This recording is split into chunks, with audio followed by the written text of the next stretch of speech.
Oh, there it is. Hi, everybody. Sorry, my microphone was being so weird for a second. Hello, Oh, no. everyone. Hello, Welcome hello, on hello. in. How we doing today? I'm going to get two things out of the way right away, okay, chat? Two First, things. Chaplin is here. Don't Oh, worry. Yay! thank God. Thank God. All right, well then, three things then. Thank God for Chaplin. Hmm. First thing, second thing, I don't know, whatever we're on right now. Yes, I know there's something on my forehead. It is Ash Wednesday. It is just a religious thing. It marks the beginning of Lent. I went to church this morning and got my ashes. So, yes, I know there's something on my forehead. No, it's not on your screen. I have Well, now I feel naked. Hold on, I got Sharpie. Let me just put that. No. So, yes, I am aware. It's all good. It's not your screen. I'm not wearing any headgear. That's just what it is. Just my ashes, okay? I got my ash into church this morning. Also, you'll see right below me, if you weren't here yesterday, we had a special sponsored stream with Carmen Sandiego. So if you're interested in learning any more information about that, that's below me at the QR code. But yeah, I just wanted to point that out. That is supposed to be there as well. So yes, the Carmen Sandiego is supposed to be there. Better go. And yes, the ashes are supposed to be. Oh, okay, Carmen. Okay, Carmen. So, with those two things out of the way, let's get to the rules because once again, as always, your support chat is unreal, and we have a list already forming of all these questions and comments that you want to share with Doug. So, first and foremost here, we give priority to the bit messages and the super chats since that is some real world money spent. If we have time towards the end of stream, we'll go back to like regular chat questions or highlighted questions over on Twitch. But you'll want to save that until the end of stream, okay? Because if you do it now and just keep repeating it, you're going to get timed out or even banned. Please don't repeat yourself over and over again in chat, okay? Don't do it. On the YouTube side of things, we prioritize super chats that are $5 and over. That's just to prioritize the, to prioritize that. That's the end of the sentence there. To prioritize, we just have a large volume of questions, and this helps us to kind of sort out and prioritize that. So I thought you were frozen for a second there, Doug. You were just like, that's all right. You're totally fine. Oh, gosh.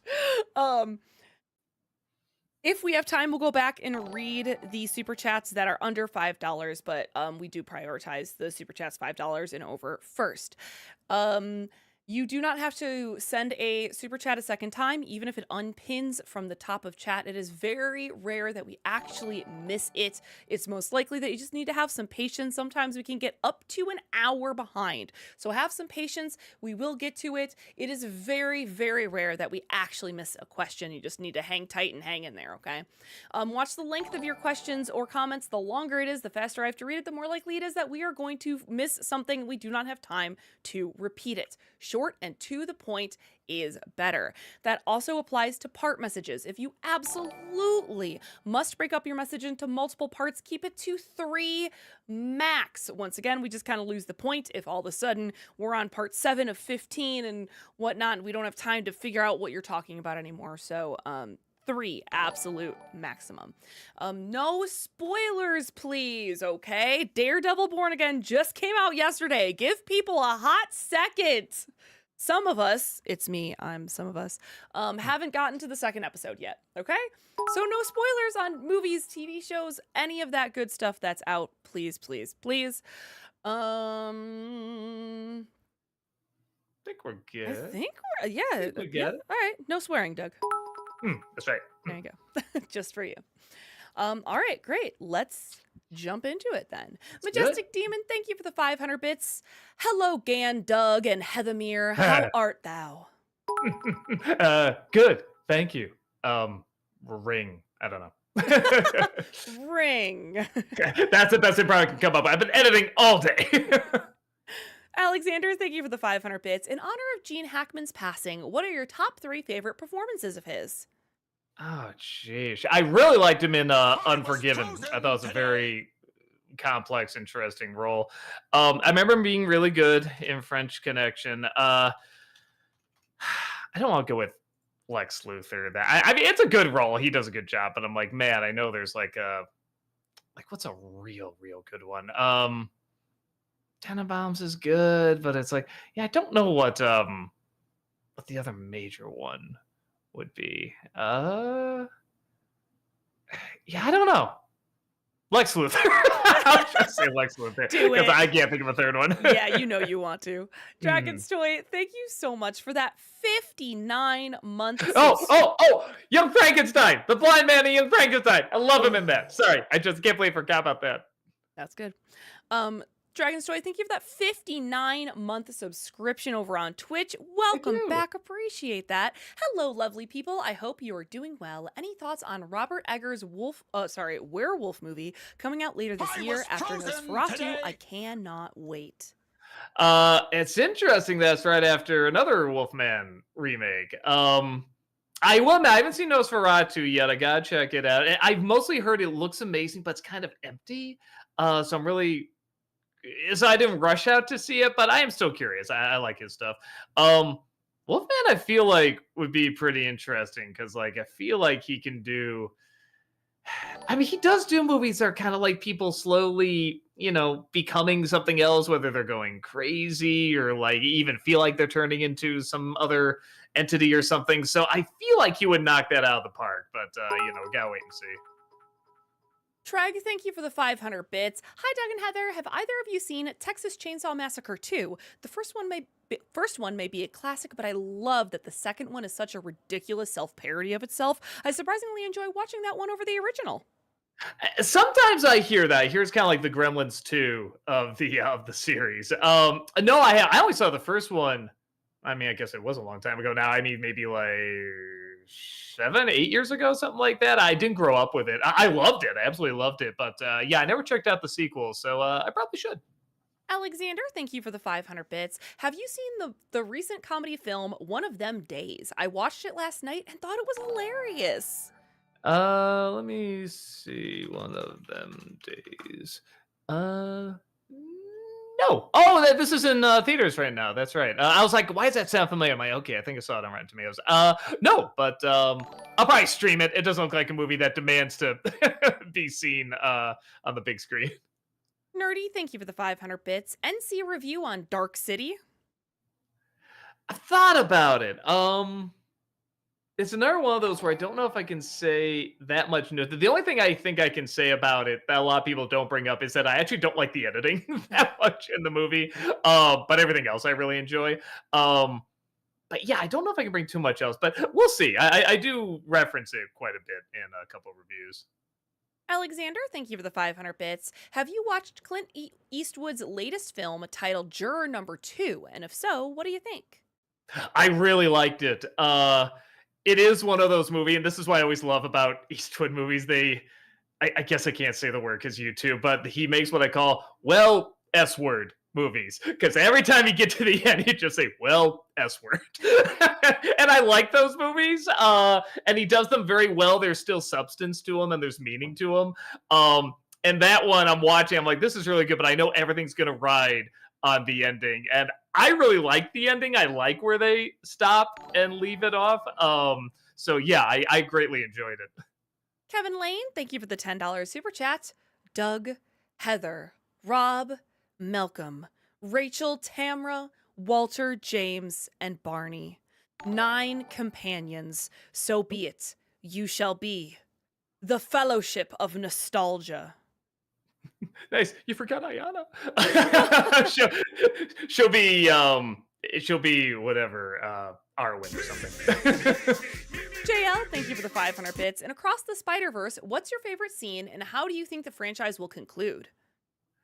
I guess because the movie hasn't come out, so I can give my theories. I don't think the father's gonna die. I think he's gonna find some sort of way around it, some sort of way to connect with the Spot that's either gonna end up with him changing his ways or deciding that no, he can't go back. He's just too bad now, kind of thing. But there's gonna be an attempt to play to his decency. And I mean that's my guess. But for my favorite scene, man, It might just be the entire opening. I think just that whole bit before the credits even start. I remember when I took Rob to see it.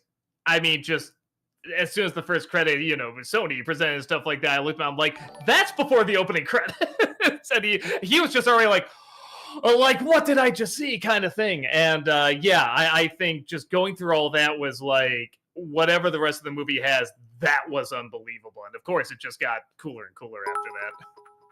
Treg, thank you for the 500 bits. Hi, Doug. During your new favorites video, you mentioned you love seeing a film that is either praised as being the best or worst thing ever. It made me think of one of my favorite films, Beau is Afraid. Have either of you seen that movie? And if so, what do you think? If not, I highly recommend. Yeah, I think I would have liked it more if it was like an hour shorter. Okay. I liked I didn't always know where it was going. It is super long, and I like abstract art house films, but I don't like it when you get the idea what it's doing, and it just feels like it needs like 3 hours to explain itself and to create the atmosphere and everything. Which a lot of these directors are really good at creating atmosphere. You get it very quickly, and I feel like when they go that long with the movie, it's like, no, this really is just too long, and that did hurt the movie. But I did like it overall. By the time I got to the end, I'm like, okay, I liked it, but man, I could easily see this being done in an hour and a half. Matt, thank you for the $5 super chat. Did you put Amadeus at number 2 on your favorite movies list as a reference to Mozart's obsession with poop jokes? You caught on. No, I didn't. But yeah, I'll just say I did now. So which one is it? Probably the first one, but you'll never know, except you know. Jamie, thank you for the $5 super chat.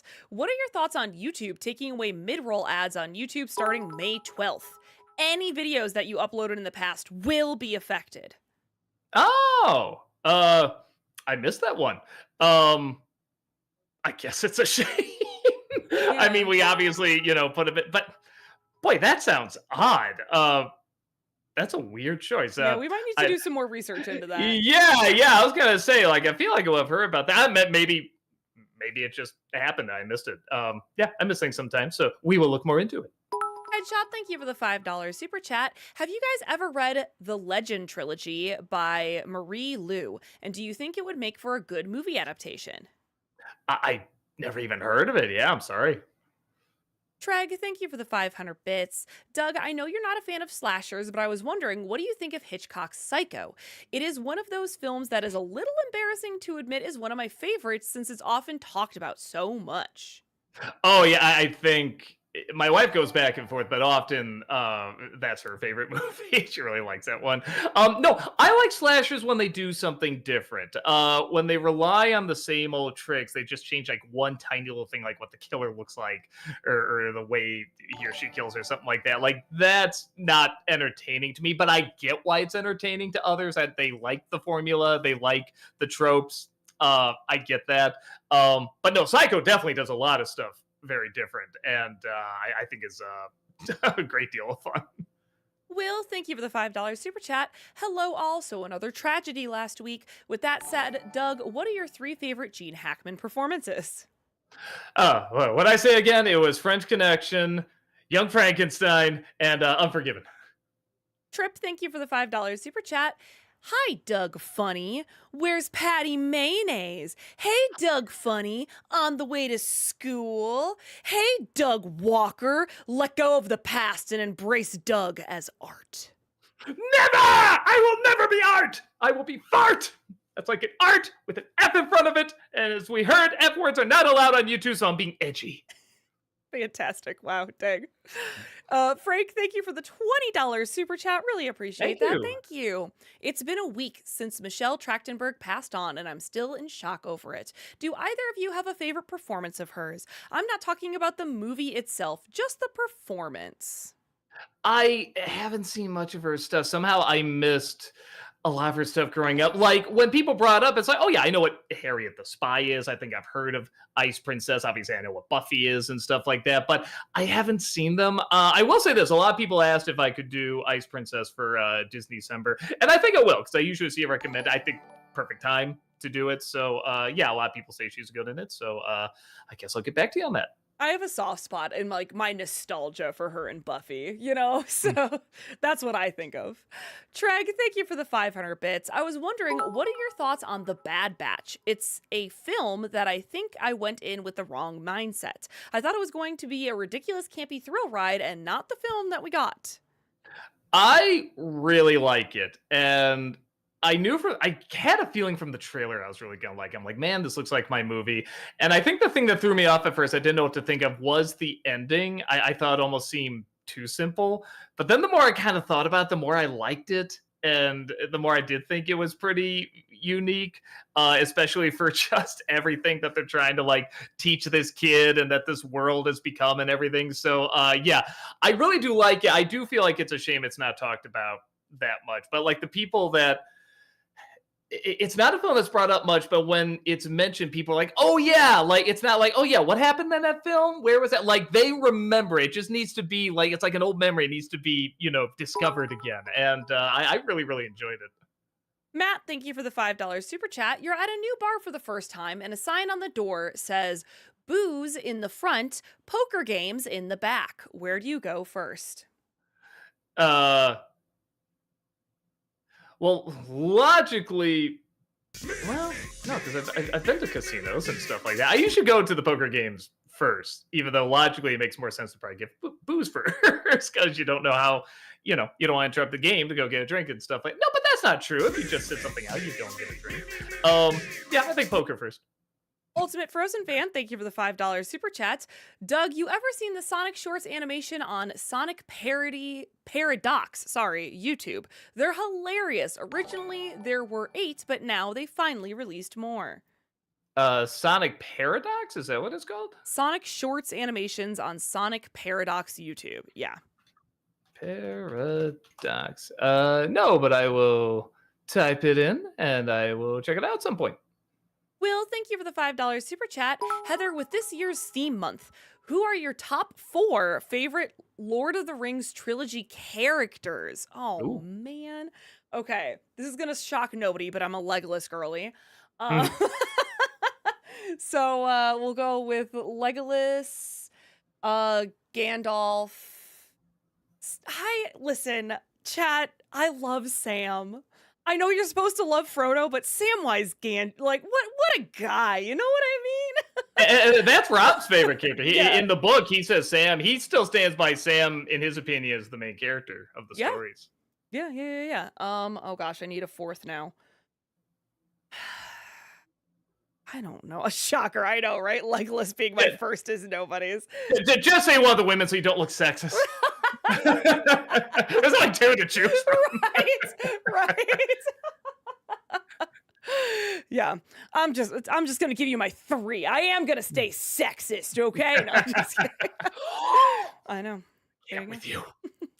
JL, thank you for the 500 bits. The Karate Kid movies are leaving Netflix again. I do own them, but you think Netflix would want them there prominently since Cobra Kai is on there? That makes me worried that Cobra Kai could be removed, which is why it should have a complete series Blu-ray set. Well, I agree it should have a physical copy. They're not going to get rid of. I'd be amazed if they got rid of that, but it is weird they're getting rid of the movies. Maybe for that reason, maybe they're trying to increase physical media to be bought, or maybe. I mean, it could also be the people that made the movies are like, we want it taken. We made this first. Maybe they still own the rights to it. I don't know. Sean, thank you for the $20 super chat. Appreciate Thank you. that. Did you watch Hats Off video on BB2K? Unpopular opinion, I agree with him. I like seeing the characters back together, great music, and still have a good time despite thin plot. Then I grew up with it along with the first. Yeah, well, I love watching his video, and I like his videos because, especially it's not that bad, because it's still acknowledging it is bad, but he's trying to find the positive. A Good Bad Flicks does that a lot. He'll try to find like the positive in bad movies, which I think is really cool. Yeah, so something he mentioned that I agree with, I think I even said in my review, is that if this was a setup for a concert, I think it'd be great. I think if they had like those little film sections in between live performances, that'd be really cool. Even if you could somehow do it as a concert film, I think that'd be because the soundtrack is great. But yeah, as a movie and as a follow-up to the first one, it just doesn't work. Chris, thank you for the $5 super chat. I recently bought myself a DS to revisit some childhood games. Do either of you enjoy handheld gaming at all? And if so, what was your console of choice? Game Boy. That's all I played I in terms know, of handheld. mostly Nintendo. I mean, I guess I kind of consider my Switch partially handheld, and I had a Mhm. DS and a DS Lite and a 3DS. I really enjoyed the DS generation of gaming. Sean, thank you for the $5 super chat. Have you seen slash heard of the movie Blue Thunder with Roy Schneider and Malcolm McDowell? I don't think so. Let me see if that's ringing a bell. Sometimes I'll see like the cover of a movie or an image from it and be like, "Oh yeah, I did see this." No, never heard of it. I'll try to check it out. Matt, thank you for the $5 super chat. Do you play basketball? I did when I was younger. I haven't played, and not on a team or anything like that. I would just play for fun with friends and stuff. But I haven't played in years. Yeah, I don't know how I would do now. The Ultimate Frozen Fan, thank you for the $5 super chat. Doug, I just saw Paddington in Peru last Thursday. Such a heartwarming movie. I cried tears of joy. Any chance for an NC or vlog review on it? Oh, probably not, because the first Paddington didn't do that well in terms of the numbers. But I did like the first two films a lot. I heard the third film is good, it's just not as good as the other two, but it is still really, really good. So I'll check it out at some point. When I see it, I'll probably do like a Facebook post or something like that, saying what I thought. The Mass Nerd, thank you for the $5 super chat. If y'all were given sci-fi weapons, would you take Bumblebee's arm cannon, or a plasma rifle? Also, how did you see through my joke? It took me hours. um, we're just that good. Hold on. Plasma gun or plasma A arm? plasma rifle. So Bumblebee's Oh, arm cannon or rifle. a plasma rifle. I'm gonna go with a plasma rifle. I'm seeing which one. Which one is the plasma rifle from? Or it's I think it's are there just just a bunch of them? Okay, yeah. just in general. That's a general Uh, sci-fi weapon. uh, yeah, it looks pretty cool. I'll go with that. Angelic Wings, thank you so much for gifting that sub to Dema over on Twitch. Appreciate that. Thank Thank you. you. We do have a new sub goal up on Twitch. Exclamation point goal in the chat on Twitch to see what our new March goal is. Case, thank you for the $10 super chat. Hot take. Doyle Hargraves from Sling Blade is the scariest movie villain of all time because there are millions of people just like him. It's too bad Dwight Yoakam wasn't nominated in the 1996 Oscars. Another terrible. I feel like the longer I do these Q&As, people find out the movies I have not seen, and I haven't seen that. I hear it's good. I should check it out. For some reason, I just keep forgetting about it. Taylor, thank you for the 500 bits. Will you do an NC review for Craven the Hunter? Yes. I literally just ordered it, so yeah, that'll probably be pretty soon. Sean, thank you for the $5 super chat. Years ago, one of your Adventure Time vlogs, Jason brought the movie Amazon Women on the Moon, which you've never seen. Have you seen it since then? I don't think so. That's another one. Let me look up, see if any of the pictures. Amazon Women on the Moon. Correct. Let's see. Apparently- Okay. I recognize this cover, but I have not seen the movie. I hear it's pretty fun, but I have not seen it. Well, a lot of people in it too. I should check it out. The Ultimate Frozen Fan, thank you for the $5 super chat. I can't find a single problem with Nightmare Before Christmas. In my opinion, it's a perfect movie. There's a reason it was my all-time favorite till Frozen. Boy, I never heard it described as that. So I definitely hear people describe it as a classic, and I get that. Anyone can watch it and follow it. It's very creative. The songs are great and everything. I've never heard of it described as perfection. That's kind of interesting. It's fun when you find those movies, though, when something just speaks to you so much. You're just like, man, I'm almost trying to find fault with this, and I can't. That's always really cool when that happens. Will, thank you for the $5 super chat. Doug, would you ever consider an NC for the 1999 film Lake Placid? Yeah, it's another one I never saw. I heard it was pretty nothing except for Betty White, which I think you can say about her in anything. Like whatever the film or show is, Betty White will always be good at it if she's in it. So at some point, I should definitely check it out. Bernsey, thank you for the 500 bits. Hey, Doug, to honor Gene Hackman, could you do a review of one of his movies with the extended CA cast? Dig deep. Enemy of the State might work out great with all the cameos. Enemy State is fun. Yeah, I don't know what movie I would do. I mean, he's done a lot of great stuff. I don't know. I'd have to think about which one I would do. Kevin Lane, thank you for the $5 super chat. They have a cave troll. We have a T-Rex. I got a oh my gosh, I messed up the joke. You I ruined got it. a You ruined the joke. dart. I did. I'm sorry. We have a Hulk. Forgot that one too. There you go. Trip Corey, thank you for the $5 super chat. Ever watch a YouTuber dog, Tucker Budson? Tucker Budson. Yeah. I love the name. Right? No, I have not seen that one. I'll try to look him up at some point. What up, JD? Thank you for the $5 super chat. What movie would you say had the best studio/IP glazing? Space Jam 2, Ready Player One, Once Upon a Studio, or Ralph Breaks the Internet? I'm assuming, giving the context, that would be like it has like the best Use of like yeah IP characters or whatever. yeah So was the Space Jam 1 or 2? 2. 2. Okay. Oh,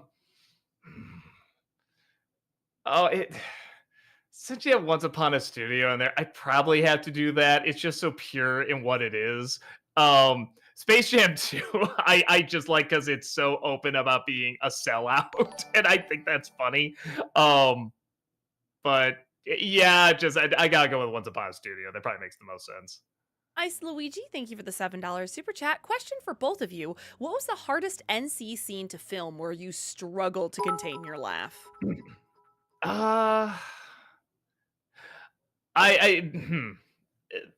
probably just the whenever we do the what do they call it? The where it's like Kids WB Yeah, and the like Fox block Kids. programming, the program Yeah, blocks. yeah, channel blocks instead of blocks of programming.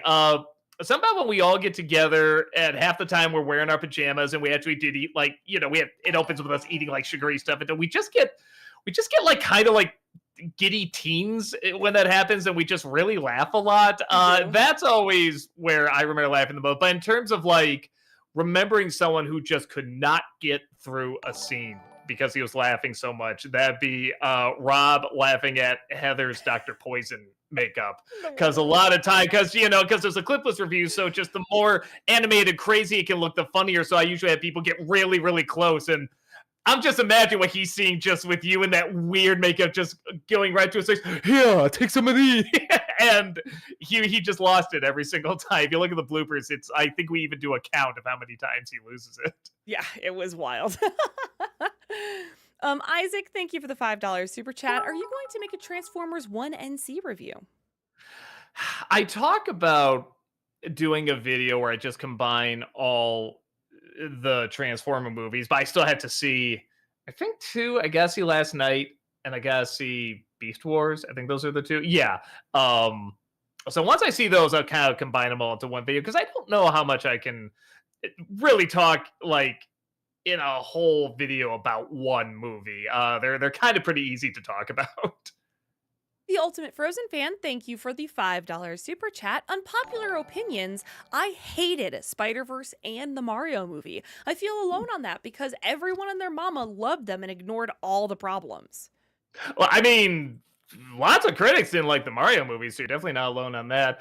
Spider-Verse is a little surprising, but I guess, again, if you're going into it, well, first of all, if you're going in not a Spider-Man fan, then it's like, yeah, I don't know what you would think of the movie.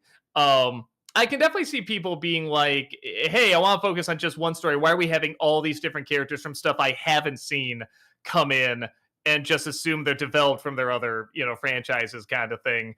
So, I mean, I do feel like it's kind of for, like mega fans kind of thing, but I don't know. It sucked me in, even though I feel like I'm a casual Spider-Man fan, but it still managed to suck me in. So, yeah, I don't know. I guess I'd have to hear more about what you didn't like about it. Majestic Demon, thank you for the 500 bits. It feels to me like Disney is doing significantly better in the TV department. X-Men 97, Friendly Neighborhood Spider-Man, Win or Lose, Born Again thus far. What do you think Disney is doing to make their shows as quality as possible, whereas many of their movies the last few years are not nearly on the same level? Well, I haven't seen a lot of obviously, I saw X-Men 97. I haven't seen Win or Lose yet. I haven't seen the Spider-Man one yet. So some of those I'm behind on. Oh, but I did see that Dream Productions. That was really good. I don't know. And the funny thing is, like, that Dream Productions one is only 4 episodes. If you put them together, they equal out to about the length of a movie. So I feel like some of these were supposed to be movies, and they just split them up. But I don't know. I guess it's kind of like, I mean, obviously we talk about the over reliance on, the remakes, that I've never been a fan of. But outside of that, like, Inside Out 2 was pretty good last year. They're probably relying too much on the formula, and they're not mixing it up enough. That's the one thing that was sad about Phase 4 is that, yeah, it had either bad stuff or mid stuff, but it was experimenting, and I wanted more of that. And I feel like now they're like, nope, we shouldn't have that. We should have just stuck to the usual. Let's get back to the usual stuff, which is kind of like what Brave New World, I guess, was trying to do. And yeah, just something needs to shake it up, and hopefully something like, I don't know, Fantastic Four or Downey Jr. as Doom. Hopefully that'll be the answer. Treg, thank you for the 500 bits. Favorite movies or documentaries based on visual artists? I would highly recommend, I'm going to mess this one up, Basquiat, Pollock, Wasteland, and Beauty is Embarrassing if you haven't seen them. Also, who's your favorite fine artist? Mine would either be Picasso or Marc Chagall. I'm a sucker for Dolly. I do really like I mean, is Francis Bacon guy? He's pretty good. Van Gogh obviously is another one. I know those are kind of generic. What's the other? Beauty is Embarrassing. Is Yeah, that that was the last one. I love that. Right? That title is great.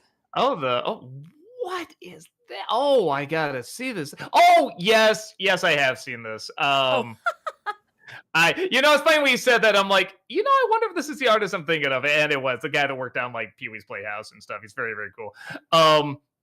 There's a wonderful movie just called Vincent. It's technically a documentary, but all it is, it's John Hurt reading from Vincent van Gogh's diary and showing the places where he lived and kind of just recreating them a little bit, and that's it. And I feel like I had such an understanding of him just from that simple setup, just a really good actor reading some of his most poignant writing and going to the places where this all happened. It was just so well done. That's definitely one of my favorites. Alexander, thank you for the 500 bits. What are your thoughts on The Night of the Hunter starring Robert Mitchum? I think I've seen that one. Let me double check on Night of the Hunter, if it's the one I'm thinking of. Yes. Oh, wonderful film. So good. I was only introduced to it maybe 3 years ago. And just what a bizarre, like, almost like a creepy stalker fairy tale almost. It has a Grimm's fairy tale feel to it, but it's just also so adult and unpleasant in many respects. It's very well done. Kevin Lane, thank you for the $10 super chat. The reason why Tolkien had 9 men turned into ring wraiths, unlike the pure elves and the stubborn dwarves, was to show how easily we humans can be corrupted. Does that make sense to you too? Yeah, I think it's funny because I'm editing the first viewing of it. I think when we got to that line, 9 for men who above all else desire power. And I said, yeah, this is probably the most anti-men movie since the remake of Black Christmas. But they redeemed themselves at the end. Angelic Wings, thank you for the 1,000 bits. Appreciate that. So, Doug, guess what? I have 2 roles in a local theater. We are doing a comedy of errors. I also just started a new job in the hospital working in the kitchen. Just was excited to share. Love to all. Oh, so cool. Thank you so much. And congrats to you. Major congrats to you on both of those. Haunted Joker, thank you for the 500 bits. Regarding your recent top 20, I think every reason you gave to see Ed Wood is a good reason to see The Disaster Artist. Thoughts?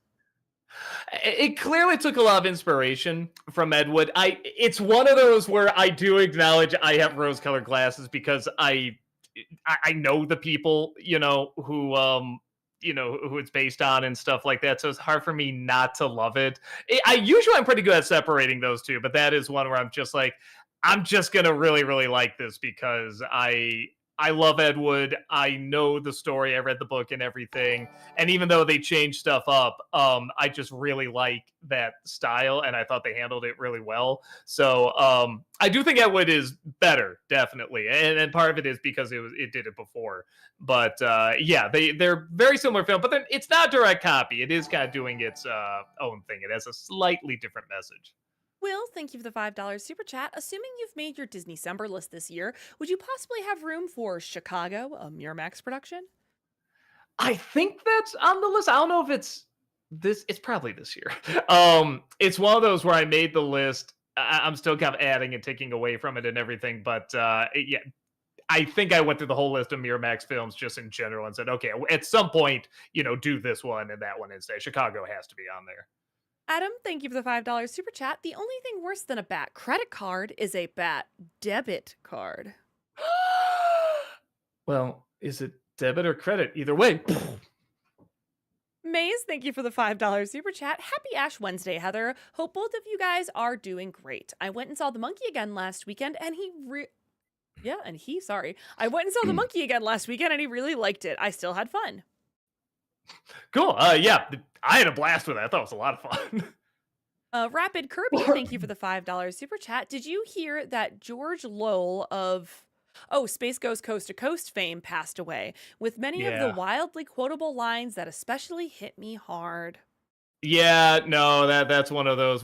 It's always sad when there's just a person you haven't, or a show or whatever you haven't thought about in a while, and then you see the person pass away. It's like, oh, like it's something about when you haven't thought about it in a while. It almost hurts more in a weird way. So yeah, oh, he was so funny, and the that show was so bizarre, and yeah, we would quote a lot too. Yeah, hopefully he's eating plenty of party cake in the sky. Adam, thank you for the $5 super chat. Do you like to watch bad movies just to make fun of them? Oh yeah. Oh well, so it's Yeah. funny. I was showing my wife the clip from Amelia Perez. Well, okay, now can I sing it on YouTube? I don't know, but the P to V line that became a meme.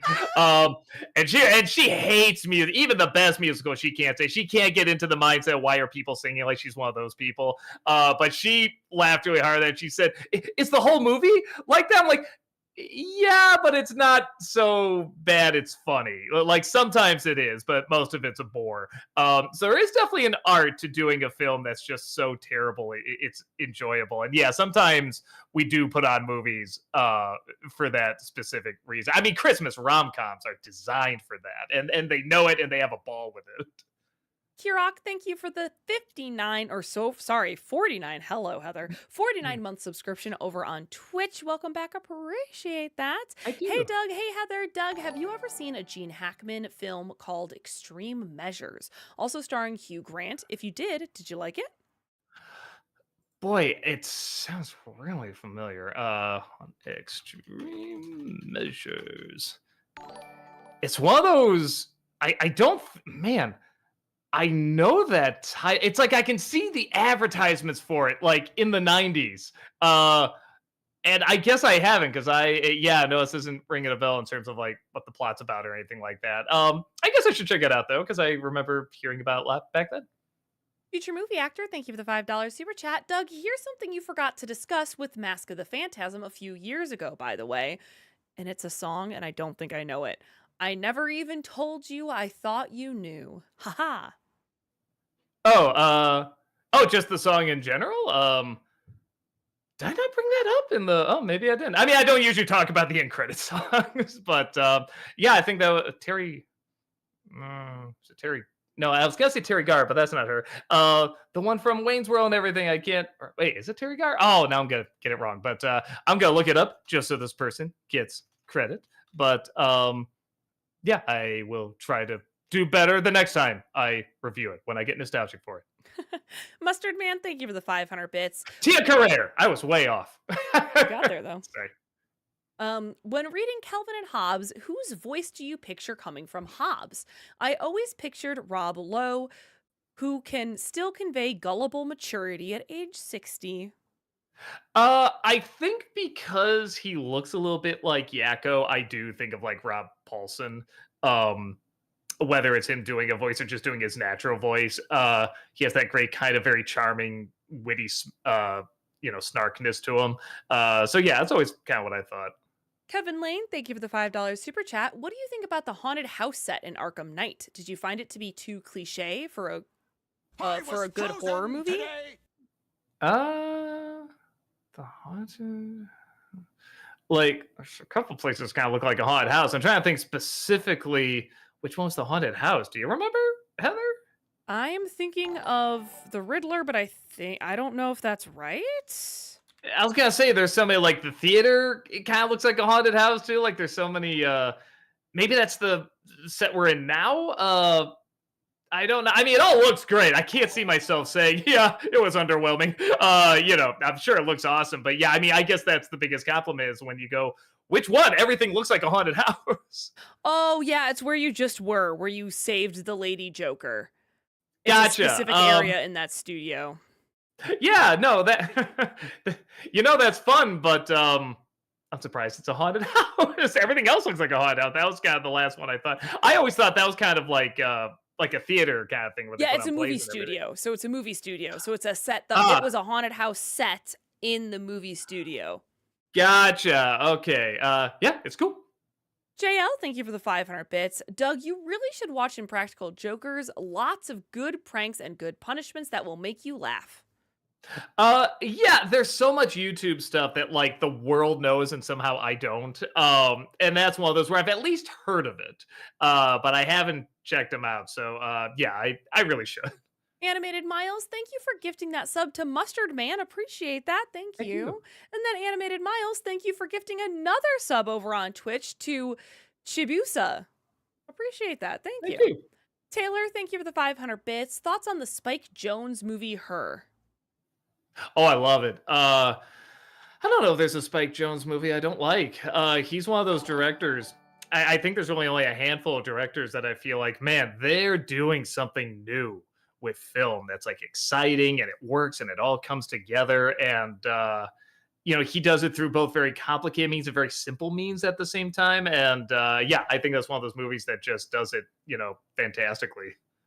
Fiddly Bip, thank you for the £5 super chat. And also, it's such a joy to say your name every time. Hi, Doug and Heather. Doug, I know you said you wouldn't do an NC on the 90s Matilda movie, but would you ever reconsider? So when I did the Danny DeVito career dive, I referenced it, and I did say I like it now. I do follow it. It's weird that it took me so long to open up to it because it does kind of seem up my alley. Just for some reason, some part of my brain was closed off to it, and it finally opened up. But here's the thing: I don't think I can bring anything that new to it. I think everything that I like about it is what everybody likes about it, and I don't think I'm going to bring anything that unique. So yeah, it's I could probably talk about the musical more, actually. That's something I feel like I could probably bring something new to, but it's also on Netflix, and I don't, unless we have like a physical copy of it, we try to stay away from stuff like that. Future movie actor, thank you for the $5 super chat. Plans for a proper NC of Sleepy Hollow 1999. Still a lot to say about the movie itself, beside what you said in the editorial, which was pretty short.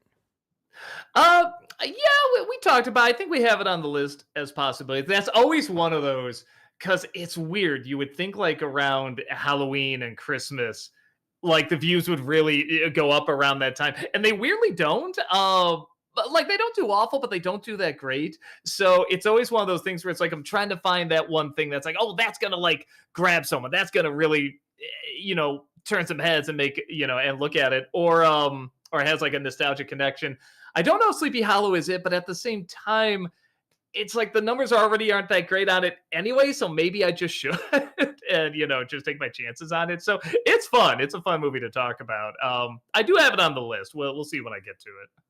Trav to the World, thank you for the $5 super chat. First Trachtenberg, then Hackman, now George Lowe. Rule of 3. Were you a fan of Space Ghost Coast to Coast? Oh yeah. Oh, I loved it. That was probably my first intro to Cartoon Network. I think I saw it after the VHS on The Mask, which was a very funny surprise to suddenly see on there. And then I think the intro, they had a preview for Cartoon Network, and Space Ghost was hosting it. It was all these little animated shorts that were being put together that the Space Ghost cast would vote on. And I know one of them was definitely the Powerpuff Girls. It was the pilot for that, and the one of them might have been Dexter's Lab. I'm not sure, but they just had all these different shorts. So I just always remember, oh yeah, it's the first time I saw Space Ghost. It was the first time I saw Powerpuff Girls, which are now like these huge names on Cartoon Network. JL, thank you for the 500 bits. I think Tobey Maguire and Andrew Garfield should make a real appearance in the next Spider-Verse film.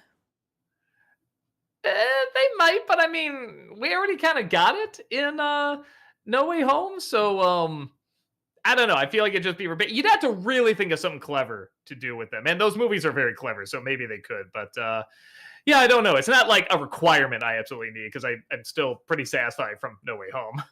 Lover, thank you for the 500 bits. Hey Doug, hope you're doing well. Have you ever heard of Some Call Me Johnny on YouTube? He's really funny. If you have you thought of collaborating with him for a Nostalgia Critic or some other channel awesome project? Uh, no, I never heard. Some call me Johnny. Let's see if the image rings a bell. I might have seen the. I kind of recognize these title cards. I don't think I've seen a video by him though, so I will try to check him out. Treg, thank you for the 500 bits. Hi Doug, I really liked your new top 20 list, but I was surprised Inside Out didn't make the list. Was it close? Um, yeah,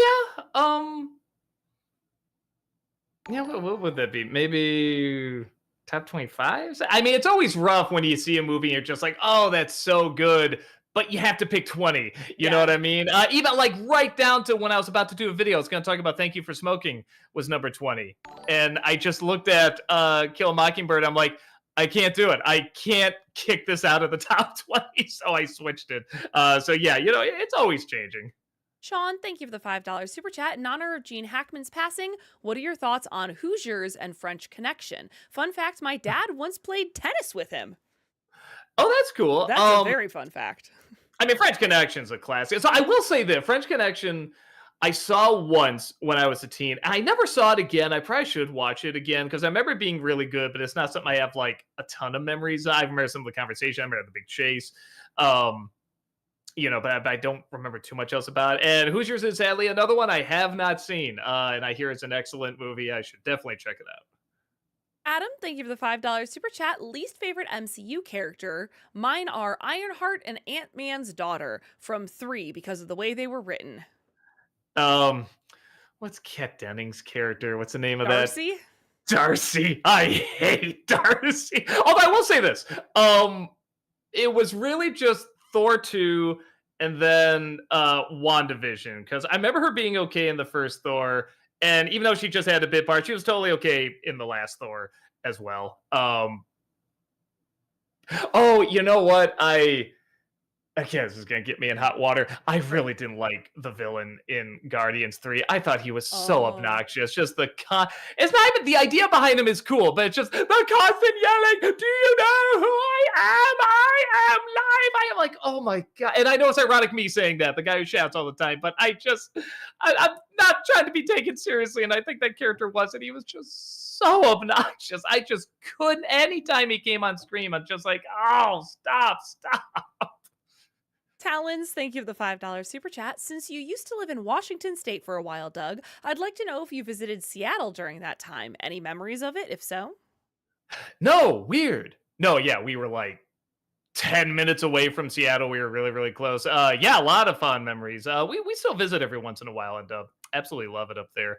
Uh, yeah, it's a great city because it has because it is a city, but it has a lot of respect for. I know I'm gonna sound like a whatever hippie or whatever, but it does have a lot of respect for like the mountains and the trees and stuff like that. I feel like for every building, there's like a tree or like just some sort of beautiful scenery. And when I was younger, I really did take for granted that just whenever we were driving to the mall, you could look out the window and see Mount Rainier, just this gorgeous mountain there. I was like, yeah, whatever, reading my comics, boo, boo, boo. It's like, oh, now every time I go back, I'm like, why didn't I appreciate this more? Tyler, thank you for the $10 super chat. This is part 1 of 2. What are your thoughts on the 1981 movie Thief with James Caan? In my opinion, it's his all best time performance. Yes, better than Godfather and Misery. Uh, Never seen. I don't even think I've heard of it. I'll check it out. Magic Window, thank you for the $5 super chat. Have you seen the test footage for Jim Carrey in the never produced incredible Mr. Limpet remake? It's nightmare fuel to the highest degree. Yeah, it's quite horrifying. I the test footage is enough. I'm glad we didn't get a movie out of that. Mr. Popper's Penguins made a lot more sense. Treg, thank you for the 500 bits. Hi, Doug and Heather. Did you and your significant other see Heart Eyes for Valentine's Day? It's a fun movie, in my opinion. No, and it's really bizarre. My wife just suddenly was like, "Nah, I'm not in the mood for it," and that's just something that's so up her as she does Oh, like horror really? films as target for Yeah. whatever. She just said, "I just feel like I know what's going to happen in it," and she just wasn't in the mood for whatever reason. So I'm sure we'll stream it and watch it at some point. But yeah, for whatever reason, she just wasn't down. So I'm like, all right. Future movie actor, thank you for the $5 super chat. Speaking of Psycho 1960, plans to ever cover Psycho 1998 for NC? One of the most infamous remakes of all time, despite being a fascinating experiment. I'll write it down. There, yeah, that would actually be kind of interesting. I think I had it down before, and then I was just like, oh, I just don't want to watch it again. It's just so, but I'm like, there is stuff you can talk about. It would make an interesting review, so I probably should. And then maybe we can remake like one of the older reviews, like exactly the Oh, same. Yeah, we can fun! have some fun with that. That's actually pretty fun. Sean49 Doctor, thank you for the 500 bits. Hey Doug, talking of Hitchcock films, did you ever see any of the films he made before coming to Hollywood, like The Lodger, Blackmail, and The 39 Steps, and if so, thoughts? I did see the 39 steps. It's interesting because you're watching someone who's very stylized and definitely knows how to make the story very interesting and everything, but the payoff wasn't there. And so much like he was so good at building it up, and when you get to the payoff, it's like, oh, okay, that's just kind of what you would think it would be, kind of thing. So it's interesting seeing him get better and better, but he already started off at such an amazing place. Like he was almost too good for the script. So yeah, it is very, very cool still. Animated Miles, thank you for gifting 2 more subs over on Twitch. Really appreciate Thank that. you. Adam, thank you for the $5 super chat. From the Wolverine montage in Deadpool and Wolverine, who was your favorite Wolverine variant? Mine was the one with the one hand. Let me see. Going through all the one. It was kind of cool seeing the brown suit. It's but I grew up more with the yellow suits. I'm always gonna have a connection to that, but like the brown suit is probably cooler and like kind of makes more sense. So seeing him in that was pretty neat. JL, thank you for the 500 bits. After Batman, will Doug play Sonic Origins? Oh, that I thought Sonic Origins was a. Oh, I'm thinking of something. I was thinking of the Rock Band show. I don't know how I got that. I don't know if I'll go right into that, but I'll put it down as a possibility because we just played a Sonic game last year. But I'll put down as a possibility. Tyler, thank you for the $10 super chat. This is part 2 of 2. What are your thoughts of Michael Mann adapting his sequel novel to Heat into a movie with Adam Driver and Timothy Chalamet? Ooh, I didn't know that. That's exciting. I loved Heat. Yeah, and a follow up to that actually would be kind of cool. And those are great actors. So yeah, I'm totally down for that. Will, thank you for the $5 super chat. I know Crash will be forever tarnished for beating Brokeback Mountain, but it's okay. That said, your 3 favorite performances from that film. From Crash, is that Ludacris in that movie? Was he I one of the don't actors in know. that? I remember because I didn't really see him much. I should look that up before I start saying how the performance was. Um, I mean, I don't know. See, that's the thing. Those are all wonderful actors. They're just not directed that well, and the script is getting across something that's very, very true. What's trying to say is definitely very, very solid, but just the way they're doing it, it feels. I mean, for lack of a better way of putting it, very scripted. Just very phony. And it doesn't really have. There's Chris. It doesn't really have the charm of naivete to rely on like Breakfast Club kind of does. Breakfast Club is the same thing. It is what it's talking about is very, very true, but it's not how people speak. Hmm. But that is kind of the idea because it's about high school and that young age where you're still developing, so you can kind of play with that. You can't really do that with Crash. So I do not really remember any. I don't remember a horrible performance, but I don't remember good ones. That's not the actor's fault. It's just the movie. It's just how it is. Maze, thank you for the $5 super chat.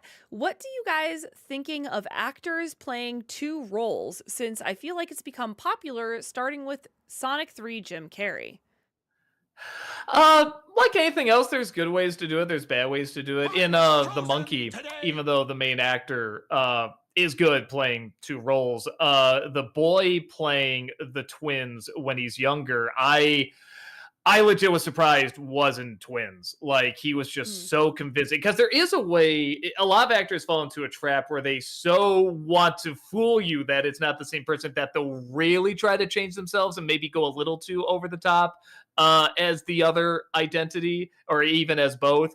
And this boy didn't do that, and it was very easy to believe he was two different people. So, but yeah, I've seen performances where I think I talked about this with Willem Dafoe as Green Goblin, which is fun. It's a very fun performance. But I mean, he's doing that where suddenly he'll, you know, be this what's going on? I'm the evil one. Ah. And I'm thinking like, if this guy is really this, hard businessman and stuff like that, like doesn't care about anything, he would be the what's going on? It's the Jekyll and Hyde thing that a lot of actors do, where they make Jekyll way too weak and Hyde way too crazy. mm. But when you find that good balance, when someone can play them both very, very well, it's very cool to see. And yeah, the monkey is at least for the kid. The adult's good too, but the kid especially, I think, really found that balance very convincingly.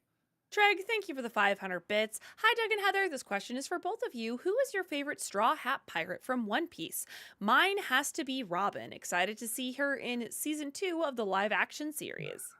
One Piece, Straw Hat Pirate. Like the I'm pretty sure ones it's that are just on the Straw Luffy's Hat crew. team. Is that what you're talking Yeah, about? yeah. Okay.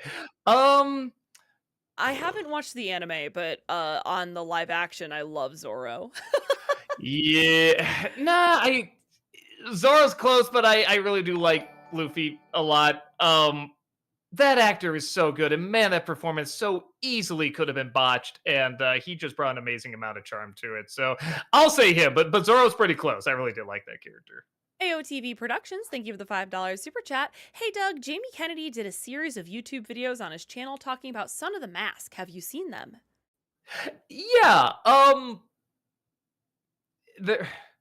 So they're not nothing. He does go into some detail about it, but I think he saw that like a lot of people tuned in, so he was trying to milk it for as much as he could, and he he talked about a lot of stuff that I'm like, this isn't interesting, and it's not interesting. You're kind of farming for content, but no, it was still interesting when he would actually bring up interesting stuff. This is all seeing how many times I can use the word interesting Mm-hmm. in a sentence and what a long run-on sentence this can be. I mean, I think we can just keep going until I stop and we have more questions. So maybe I can just take a pause in this sentence. Question mark? Damn it, that means I ended the sentence. Okay, continue. The Guy, thank you for the $7 super chat. Hey Doug, you should play the video game Lisa the Painful on a live stream. It's a fantastic game with a fantastic story. I Lisa don't the think I've ever heard of Lisa the Painful. Lisa the Painful. Look at what is this? I mean, it looks mostly like like an old Mario side scroller or something like that, Huh. but weird. Okay, that looks funky. I'll try to check it out. JL, thank you for the 500 bits. Will you be buying the Jaws sequels in 4K and do an updated review of the movies again? Probably not. AOTV Productions, thank you for the $5 super chat. Jamie Kennedy also did an interview with the director of The Son of the Mask on why it didn't work. I highly recommend it. Okay, that sounds interesting. That sounds really interesting. I definitely gotta check that out. That's what I'm talking about. That's more something he should be doing and discussing. Okay, that piques my interest. Chris, thank you for the £5 super chat. Hey Doug, what are your thoughts on the most recent season of Red Dwarf? I'm trying to think. I think it's terrible to say. I think we got halfway through it and we just lost interest. We love that show. We grew up with it. We quote it all the time. Great ideas, great comedy. But it does feel like it's going too long. Maybe I should finish the last season just to keep up with it. but yeah, it wasn't like awful, but we were like, we're like, my brother and I were looking at each other like, I'm kind of bored. Are you? Yeah, and we just got to stop. But we really should finish it up. Deshaun, thank you for the $10 super chat. With Shrek 5 coming in 2026, how about doing a DreamWorks month and review some DreamWorks films you haven't gotten to yet? I would love to. It's just a time thing. We did DreamWorks a long time ago, and people still ask to do it again. It's like I love to. Just if I'm still gonna do Disney December, I'm not gonna have time to do it. And I'm older now. It does it does catch up with you. Super Droid, thank you for the 500 bits. In honor of Gene Hackman's death last week, what are your top 3 favorite roles from him? A popular What we question said today. again? Young Frankenstein. Yeah, Young Frankenstein, French Connection, and was it Unforgiven?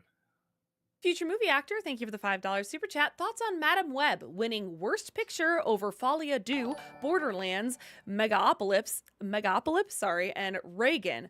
Only saw 2 of them, so I was pretty happy myself. Uh, well, so I assume we're talking about the Razzies. Is that what they're I'm probably assuming talking for about? Worst Picture. I mean, the Razzies are there for fun, and if you're really looking for the actual worst, I mean, you're not going to get it at the Razzies. It's more just sort of a fun little, thing they do. But I haven't seen all those movies. Madam Web is pretty fun. It is fun to give it that honor. But I didn't see Reagan. I haven't seen Megalopolis yet, and I really want to. I want to see it so bad. Will, thank you for the $5 super chat. In honor of your new top 20 list, Doug, here are 3 more of my top 10 films of all time: Pulp Fiction, The Green Mile, and Moonlight. Thoughts? I still haven't seen Moonlight either. It's another one I gotta check out. Same. Yeah, and Green Mile is one of those where I'm always like, it's good, and I just gotta stop there. Like, it's not bad. It's good. I never quite obsessed over it like everyone does. I like Shawshank a lot better. And Pulp Fiction's great. I mean, I literally just did Disney December on it. The Masked Nerd, thank you for the $5 super chat. Bambi the Reckoning released their full length trailer today. It looks good for the budget. Look up Pooniverse Monsters Assembled. Oh, that's what. Okay, I was Yeah. like, why does that sound familiar? I'm like, okay, it's that. I'll check it out at some point. Taylor, thank you for the 500 bits. What are your thoughts on the Robin Williams movie 1 Hour Photo?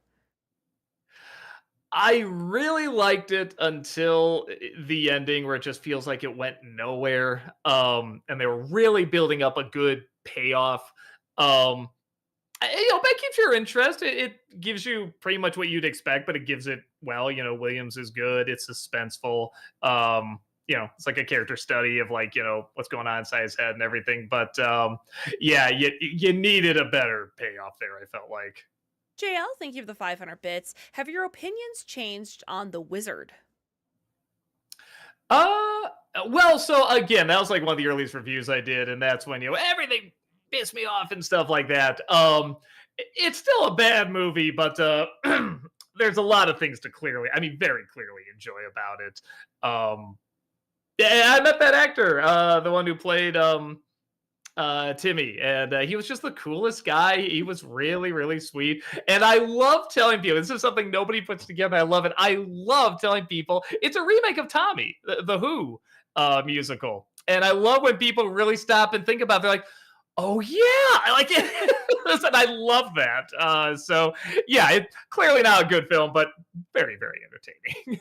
AOTV Productions, thank you for the $5 super chat. You said you talked to the director of 8 Crazy Nights. Did you ask him why they didn't change Whitey's voice? And if so, why didn't they? um, I well, no, okay. So actually, if you want more detail, again, we were talking about this guy earlier. Good Bad Flicks did a whole video on it about the making of it, and it's very well put together, and a lot of questions you might have. And again, it's very honest too about what works and what doesn't work about it, and that answer might actually be in there. I will say that he had nothing but praise to say about Adam Sandler. He says he's one of the nicest people. Like, he knew the animators' names, he knew like their family members and stuff like that. He was just the sweetest person. So yeah, that is one of those. He says whenever he thinks back to that movie, he thinks of very happy memories because there was so much good energy around it, and a lot of that was from Sandler. Maze, thank you for the $5 super chat. I've recently been watching Kim Possible again and forgot how funny it was. Fun fact, Kim was my very first cartoon crush. Oh, cool. I thought it was very funny. I think the first season is definitely more like, okay, we're mainly, just for kids, but as it kept going, they threw in more, jokes for like the adults, and yeah, I thought it got very, very funny. Angelic Wings, thank you for the 500 bits. Doug, are you going to check out the Aussie show Round the Twist? Round the twist. Yeah, I Don't don't know know if I anything know about that one. that. Around the twist. Um, I don't know what this is. I'll try to check it out. Maze, thank you for the $5 super chat. Also, who would you guys crush on more, Kim or Shigo? Well, I think she goes an adult. So probably she goes. I guess it might be weird. I mean, again, it's all lines. Who cares? But I'm like, I feel like I'd have more in common with Shigo. AOTV Productions, thank you for the $5 super chat. One of my favorite producers is Jerry Bruckheimer. How do you feel about him? um, he's usually a pretty good producer. I mean, he's clearly very successful. I mean, when you get someone that's continually successful, it almost doesn't matter what you think of him. Like they found something that works. Um, I think that's even more different than a director because a director can find something that works, but it can be a fad. If a producer is still going, they have to keep changing up stuff behind the scenes. And a lot of people say, not that it's like made no, not that like the producers make the movie, but a film can live or die based on a producer. It can be finished, right there before the movie's even done, or it can really be allowed to grow, or it can be destroyed by a producer. So there is a lot to that. But most of the stuff I've seen from him when that name is on there and stuff like that, I don't go, oh no, kind of thing, but I do have an idea what I'm going to get. And usually it's entertaining. Maybe that's the thing. It's very rare I get a boring, non entertaining film from him. Even if it's bad, it's like, well, it's still interesting. It was still entertaining. Will, thank you for the 8-month membership over on YouTube. Welcome back. Thank you. Doug, what is your single favorite movie performance from these three actors? Russell Crowe, Cedric the Entertainer, and Ashton Kutcher. Cedric, he hasn't done that many movies. I know more his stand up and his shows. I'm blanking on the movies. I'm so sorry. I mean, I remember seeing him in Big Mama's House. He was fine. I guess I'll say that. I doubt that's his best. Russell Crowe, Master and Commander. I think he's fantastic in that. And then Ashton Kutcher. So there's a movie that's not good, but I love the lead actors in it. It's called Just Married, and it's Ashton Kutcher and Brittany Murphy. Again, not good writing or anything, but they are so charming. They are so funny. And I feel like they single handedly made that film worth seeing. So I feel like I got to give it to them for that. Will, I just read that. Sorry. JL, thank you for the 500 bits. Doug, pole position. Also, you might not like Power Rangers, but some of the actors got to watch Super Sentai and they wish they were doing that series. The little I've seen and heard of Super Sentai, that sounds like the show I would probably enjoy more, honestly. Between that and Power Rangers, Tony from Hack the Movies was showing me. I've said this a couple times, but he showed me the main villain, which is just the devil. It's just the devil, and it so looks like what a Japanese Power Ranger type show would have the devil. And I was like, not an American one, Japanese. So it's just a guy with me. He looks like Devil Boner. He has like messed up hair, and he's like a crazy guy. And I'm just like, this show looks like fun. Animated Miles, thank you for paying bits to use the message effect. Hey Doug, been watching your reviews since the Son of the Mask review. Have you seen the movie Hundreds of Beavers? If you haven't, I can't recommend it enough. No, and the reason why is that apparently, I think they still do this at Music Box in Chicago. They play it, I think, every week. They similar to what they do with like Rocky Horror and the Room and everything. And I want to see it there, so I keep putting it up. I have it like on my queue to check out. I can watch it for free, but I'm like, I gotta go to Music Box and see it there, and I keep forgetting to do it. Everyone says it's fantastic. I gotta get down there. Adam, thank you for the $5 super chat. Have you seen Donk TK's animation of your back credit reaction from your OG video? If not, can you please do a quick reaction? It's only 34 seconds. I'm 99% sure I have. What's the name again of the Donk, and TK, DONK space, or not space, space? dash TK. D-O or D-U? D, they have DONK dash TK. Dash TK. Yeah, yeah, it's very funny. I think it's one of the guys that worked on one of the animators who did Smiling Friends, and it's great. I love those kind of dead eyes that he gives his characters. Yeah, no, it's great. Alexander, thank you for the 500 bits. One of my favorite Rick and Morty jokes is when Rick apparently kills the versions of them that were in Space Jam 2, and he says, "They begged me. It was a kindness." I, yeah, that's pretty funny. Matt, thank you for the £5 super chat. Have you ever fallen asleep in a theater watching a movie? I did watching Tenet. Seriously, how do you make a film with time travel elements so boring? Uh, yeah, I did with the Wolfman that just came out, which is sad because I love that director. It's not even a terrible movie, but it is pretty boring. I'm sure there's other ones, but there's not many. Oh, the last Indiana Jones movie, I fell asleep during a few times.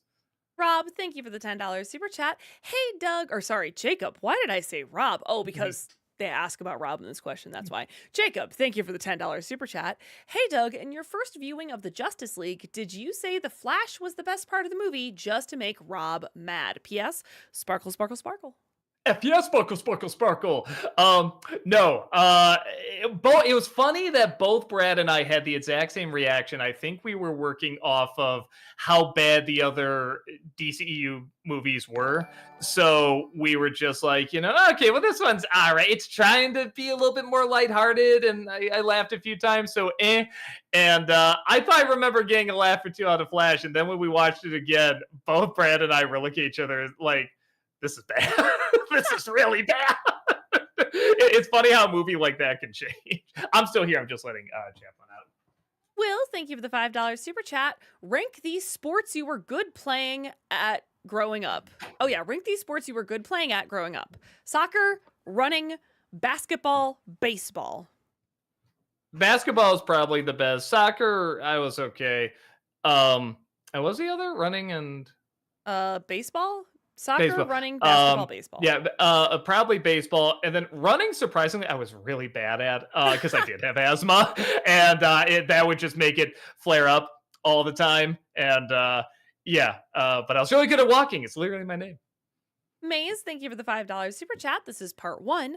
Doug, favorite Patrick Warburton role? Mine's between Kronk and Barkin, from Kim Possible. I loved it when Barkin and Ron got stuck together. I do really like that character a lot. Probably Putty. I really do like Putty from Seinfeld, but I like him as Lemony Snicket. I think he was surprisingly very, very good in that role. The Ultimate Frozen fan, thank you for the $5 super chat. I'm a Spider-Man fan, but just Peter Parker. Didn't like his portrayal, the other Spider heroes, or what they did to my favorite Spidey villain, Doc Ock. Ah, gotcha. Talk about the Spider-Verse movies. I guess I can see that if like that's your definitive Spider-Man, they literally kill him off in the first like few minutes. So I can see being annoyed by that. Peter, thank you for the $5 super chat. Hey, Heather, came into the Q&A late and thought you were doing a Raven cosplay before I restarted the vid. Either of you seeing Mickey 17 this weekend?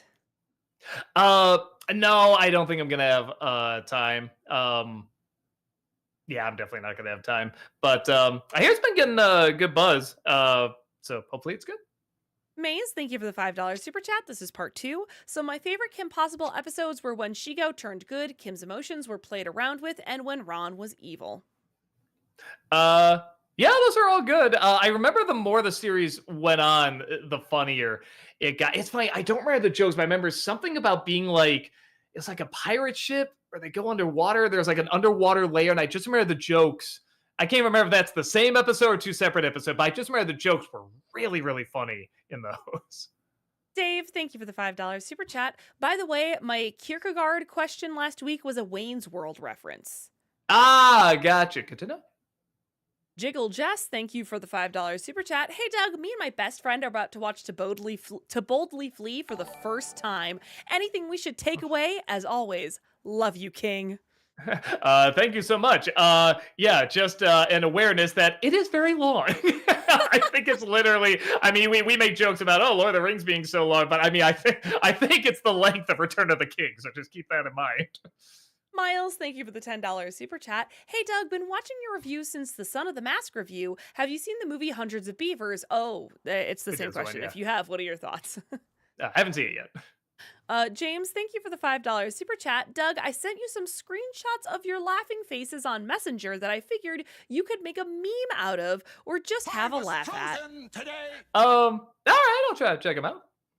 Sean, thank you for the $5 super chat. Thoughts on the Oscars? Thought Wicked deserved Best Production Design. Have you seen the other Best Picture nominees? Uh, Not me. I saw Dune 2, saw Wicked, I saw Amelia Perez. What was I haven't seen Nora yet, and I am I curious to really check need that out. to. Yeah, that looks like Yeah, it's really good. well, yeah, I'm curious because Brad's review, Brad Jones, he said he liked it, but he didn't love it. He said the big thing was the guy in the movie, the main guy, is so unlikable and Hmm. so annoying that it was hard for him to Interesting. get through it. And so I'm curious to see if I have the same reaction. But but what I think about, I thought Conan was fine. Aside from that, so I should talk more because I didn't watch the rest after that. I haven't been interested in the Oscars in a while. The only reason I even watched that bit is because I do like Conan. I wanted to see how he would do, he did fine. And I did see A Real Pain. So, I guess that's another one I saw. I think that was Best Picture. So I wanted to see if Culkin would win. I'm glad he did. But yeah, I guess don't have too many thoughts outside of that. James, thank you for the $10 super chat. For Doug and Heather, if you had been named something different, what would you have wanted to be called? I feel like Doug could be a David or George, and Heather could be a Marissa or Samantha. Samantha was my favorite American Girl doll, so I'll take Samantha. I used to always, I went through a phase where I was like, I wish my name was Rose. And that was pre-Titanic, okay? Pre-Titanic.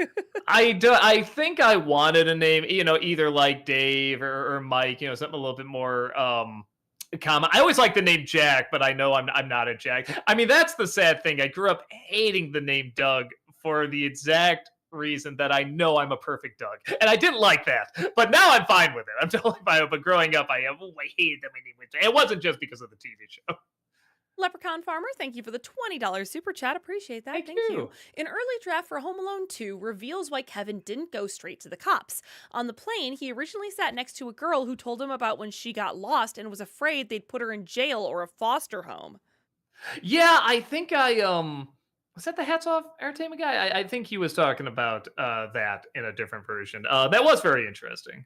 James, thank you for the $10 super chat. What are your thoughts on the cliche of a character will develop amnesia or suffer memory loss but regain it usually by episode's end? It feels cheap to me, like a clip show episode. I mean, that's one of the most famous bad, cliches, because it just so rarely happens in real life. If they do something where it makes sense in the year, like in X-Men, I don't know, somebody uses a device to make you forget your memory, that's fine. But if you hit your head and suddenly your memory goes away, like that feels pretty cheap. It can be done very well, but in terms of like somebody not having memory that comes back at the end, like that can be a really cool moment. But it's usually done pretty lame. James, thank you for the $5 super chat. I'm so happy Flow won Best Animated Feature, beating both Disney and DreamWorks. This is part 1 of 2. Okay. James, thank you for the $10 super chat. Unfortunately, like Suicide Squad, Amelia Perez can call itself an Oscar winner, winning for song and supporting actress. That's like giving an Oscar to Kathy Bates for North. And that was part 2 of 2. There are some movies where it's fun to say Suicide Squad. Really, Oscar? The thing with Suicide Squad is that what it went for makeup, I think. Mm-hmm. Even the makeup, I mean, makeup's fine, but it didn't deserve an Oscar. But the fact that it was, actually, even the fact that it was nominated was kind of weird. I guess I'm saying that there are movies like Phantom Menace was nominated for an Oscar, but it's like it was for effects and it didn't win. But it's like, all right, seeing the other movies that year, maybe I would understand that kind of thing. It's not always if the movie is bad, it doesn't deserve whatever for sound design or a technical award or something like that. And even, I didn't care for her, Amelia Perez, but I see why she won that Oscar. She was acting her butt off in every scene.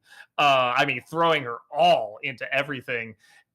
But it's just a horribly written character. Like the stuff that doesn't work about her isn't her fault. It's just a horribly written character.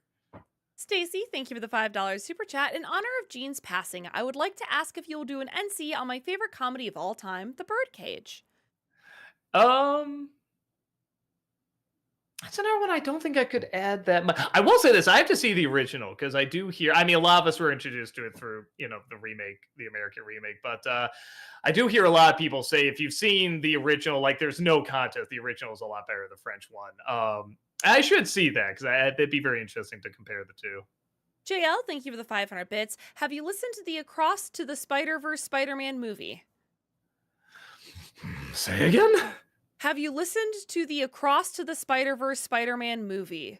Oh, and then thank you for the 500 more bits. The next message they put was soundtrack. So I think they mean the Soundtrack. for Across the... Yeah. Yes. I don't own it, but I have heard it because the music is awesome. The music of both of them is great. And yeah, I mean, it kind of speaks for itself. It's just amazing. Richard, thank you for the $5 super chat. Just saw your Lord of the Rings Fellowship. Are you going to review the Hobbit trilogy this month, or will that be its own separate month? It's gonna be one video where I talk about all three. So it's gonna be the trilogy, and then it's gonna be the three Hobbit movies in one. Seth, thank you for the $10 super chat. Any chance of a Nostalgia Critic episode of Big Trouble in Little China or Return of the Living Dead?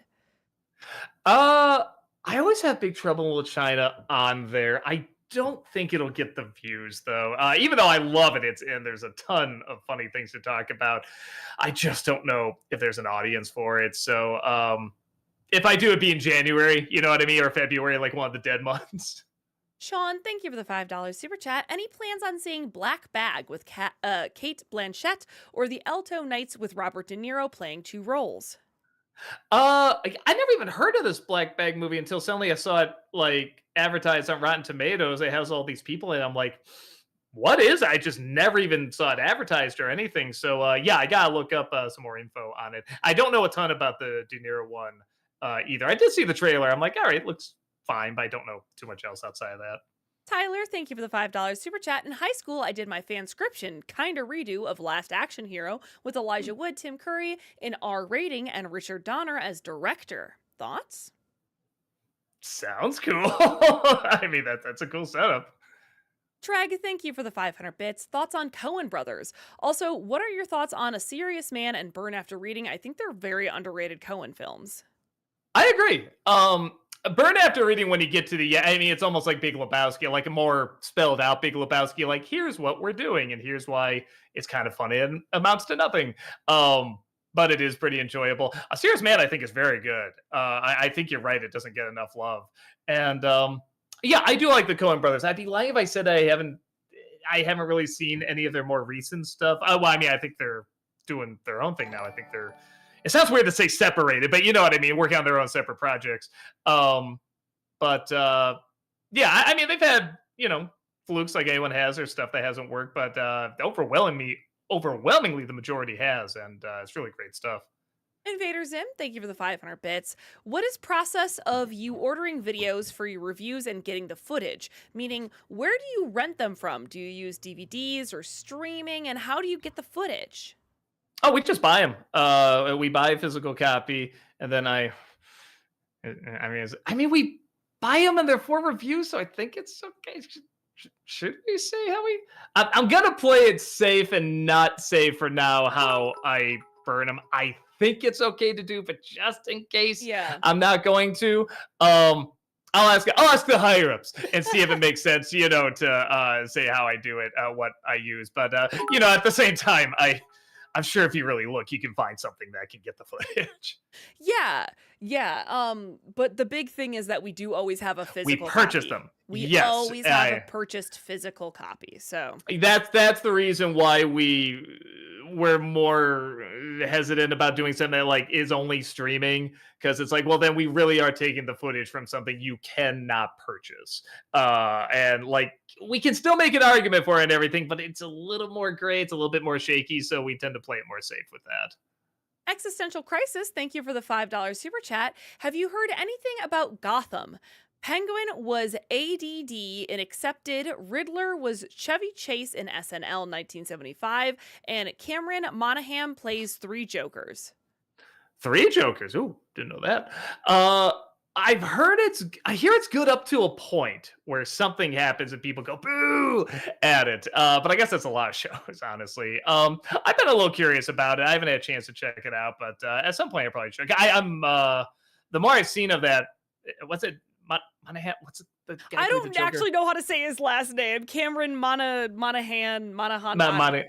I think you say that, Cameron Monahan. Anytime I've seen him in something, he's been really good and really interesting. And the idea of him playing the Joker sounds cool. I know it's like pre-Joker. That's the idea. But yeah, so if anything, I want to see it just for him.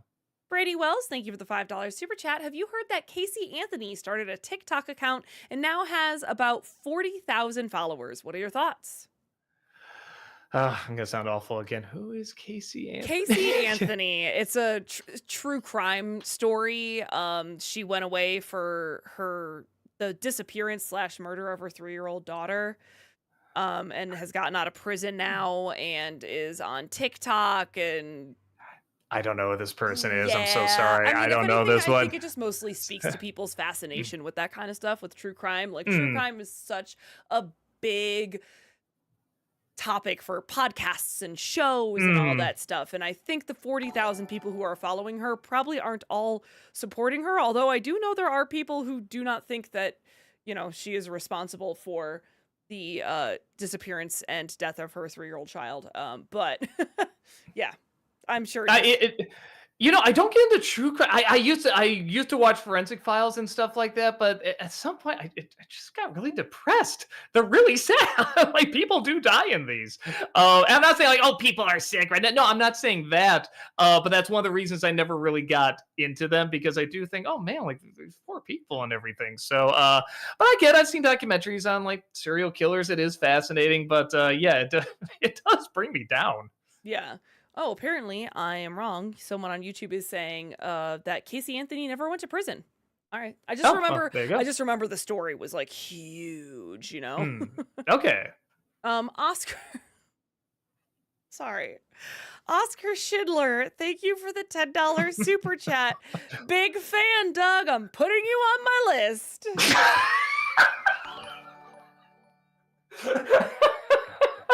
That's definitely one of the things I did not expect to hear today, especially from you. You can see now why I was like, what? Am I really going to say this? I'm going to say it. All right. Oh my God. If I would just go to every streamer I know and just copy paste that just to see the reactions. Maybe that's what they're doing. I don't know. Angelic Wings, thank you for the 500 bits. No message, just the bits. Appreciate that. Thank you. King Croker, thank you for becoming a member for 12 months over on YouTube. Thank you. Welcome back. Appreciate that. Doug, what do you think of Ralph Bakshi's Spicy City? I think I saw that. Later, that's the show, right? Let me see. Spicy City. So I haven't seen all of it, but I've seen several episodes. I remember liking it. It had a real bite to it. It was very dark. It was drawn really cool. Again, the backgrounds were really awesome and everything. But I haven't seen it since I was a teen. I can't remember. Was it on Showtime or HBO? I guess it wouldn't be on HBO because it'd be on Max. But yeah, I mean, both my brother and I big fans of Ralph Bakshi, so we did see some of the episodes, and maybe I should seek it out the more I think about it. Because I'm like, yeah, maybe I do want to see all the episodes of that the more I think about it. It is a show. Yeah, it was a show. Yeah, I'll get back to you more on that, because actually I do want to see the entire series. Invader Zim, thank you for the 500 bits. Did you see the remake of Quest for Camelot? Oh, sorry, I mean The War of Rohirrim. Seriously, though, I wasn't a fan of the lead, but she's starting to grow on me the more I think about her, so I probably should watch it again. It's on Max now. But yeah, I've heard everything about them. I guess I haven't heard it's amazing. I haven't heard it's terrible. I've heard people either say, yeah, that like the stuff that's good is really good. Like it sort of overpowers the bad stuff, or people say, yeah, the stuff that's bad is pretty bad. It kind of overshadows everything else. I haven't had a chance to watch it because I've been watching everything else, Lord of the Rings right now. But I do want to check it out. I am kicking myself I didn't get a chance to see it on IMAX because I've never seen an anime on IMAX, and I'm just like, oh, that would have been so cool. Jacob, thank you for the $10 super chat. Since Avengers Doomsday is coming out next year, you can do an Avengers theme month. Just an idea. Also, how is Chaplin and Buster doing? Good. Chaplin has left the room, but he's still doing good. Buster's doing good, and yeah, that was one of the options for voting this year. And I'll be honest, like if it won, I would have done obviously, but I kind of put it in as just like a filler space, like all right, just something else. I can talk about this, I guess. Thinking like the Ninja Turtles one would be one of the ones that would possibly that'd be higher up, and Turtles wasn't even close. So yeah, so I definitely will put that up to a vote next year and see if people are down. Static Sun, thank you for the $5 super chat. Hey Doug, really enjoyed your new favorite movies video. Would you consider remaking your favorite shows video? I don't think there's that many different ones on there. There might be one or two, but there wouldn't be many. Somebody brought up an interesting idea. Well, to do worse movies again, because that definitely has changed. And then somebody also said because I did like top 10 crushes, like women also try to do and stuff like that, and that's definitely changed with age, which I find very fascinating, because I don't know if that's just me or if that's something that everybody goes through. That's somewhere I'm like, yeah, I kind of wonder. So that might be a fun video too. Angelic Wings, thank you for the 500 bits. Let me fill you in on Round the Twist. It's almost like Goosebumps, but better. The first episode is called Skeleton on the Dunny. It's cheesy 80s and 90s goodness. Please do watch it. Oh, okay. It's funny when you said like Goosebumps, but better. Like, whoa, nothing can be better than Goosebumps. It's like now I see what you're talking about, like kind of the fun corniness of it. That sounds kind of fun. I might check it out. James, thank you for the $5 super chat. Is your joke in the review today of "We'd like to thank Blake Edwards for guest directing that scene" a reference to his film The Party? Just his style in general. He does a lot of like cartoony slapstick. He do like the Pink Panther and the Great Race and stuff like that. So it's just kind of a reference to that. Freaky Speedy, thank you for the 59 NOK through super chat. What's your favorite DC character that's not Batman or Superman related? That's not Batman or Superman related. Well, I mean, aren't they kind of related? They're all in the same universe, but hmm. I mean, maybe Wonder Woman. Let me see. Hold on. DC characters. So Green Lantern. I was gonna say there's a lot of characters that I'm just not that familiar with. I'm not that familiar with Green Lantern. I know he has a huge fan base, so a lot of people that really really like him. I feel like there's some obvious other one I'm missing, but I'm just not seeing here. But yeah, they do usually tie back to Batman. In some respects. So I guess I'll say Wonder Woman for now. JL, thank you for the 500 bits. How many movies do you own in your collection?